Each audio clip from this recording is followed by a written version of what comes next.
ಇವತ್ತು ಇಡೀ ರಾಜ್ಯದ ಜನರಿಗೆ ಒಂದು ಸಾಲದ ಮೂಟೆಯನ್ನು ಕೂಡ ಕೊಟ್ಟು ಹೋಗಿದೆ.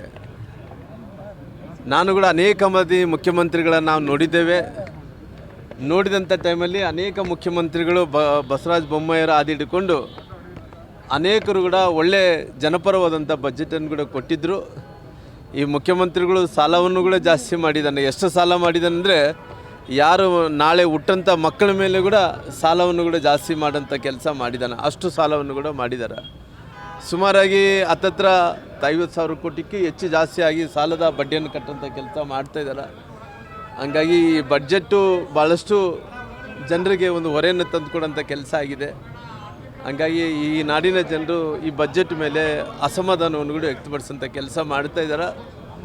ಇವತ್ತು ನಾವು SC ಜನಾಂಗದವರು ಏನು ಅವತ್ತಿನ ಸಂದರ್ಭದಲ್ಲಿ ನಾನು ಸಮಾಜ ಕಲ್ಯಾಣ ಮಂತ್ರಿಗಳಾಗಿದ್ದೆ.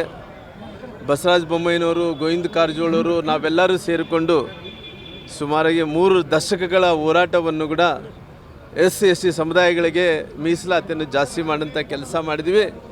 50% ಇದ್ದಂಥ ಮೀಸಲಾತಿಯನ್ನು 56% ಮೀಸಲಾತಿಯನ್ನು ಮಾಡೋಂಥ ಕೆಲಸ ಮಾಡಿದ್ವಿ. ಈ ಸರ್ಕಾರ ಅಧಿಕಾರಕ್ಕೆ ಬಂದ ನಂತರ ಇವತ್ತು 50% ಒಳಗಡೆ ಮೀಸಲಾತಿ ಕೊಡೋಂಥ ಕೆಲಸ ಆಗ್ತಾಯಿದೆ. ಇವತ್ತು ಸರ್ಕಾರದಲ್ಲಿ ಖಜಾನ ಖಾಲಿ ಮಾಡಿಕೊಂಡು 50,000 ಹುದ್ದೆಗಳನ್ನು ತಗೋಬೇಕು ಅನ್ನೋಂಥ ವಿಚಾರ ಬಂದಂಥ ಟೈಮಲ್ಲಿ ಅದರಲ್ಲಿ ಮೀಸಲಾತಿ ಕೊಡಲಾರ್ದಂತೆ ಕುಂಟು ನೆಪವನ್ನು ಹಿಡ್ಕೊಂಡು ಇವತ್ತು ನಿಮ್ಮ ಹತ್ರ ಸಂಬಳ ಕೊಡೋಕ್ಕೆ ರೊಕ್ಕ ಇಲ್ಲ, ಕೇವಲ 2,85,000 ಹುದ್ದೆಗಳೇನಿದ್ವು ಅದರಲ್ಲಿ 50,000 ಹುದ್ದೆಗಳು ತೊಗೊತಿದ್ರಿ, ನಿಮ್ಮ ಖಜಾನ ಖಾಲಿ ಮಾಡ್ಕೊಂಡು ಕುಂತೀರಿ. ಇಂಥ ಸಂದರ್ಭದಲ್ಲಿ ನೀವು ಈ ರೀತಿ ಮಾಡ್ತಾ ಇರುವಂಥದ್ದು ಸರಿಯಲ್ಲ. ಹಂಗಾಗಿ ಮೀಸಲಾತಿ ವಿಚಾರದಲ್ಲಿ ನಮ್ಮ ಹಕ್ಕು.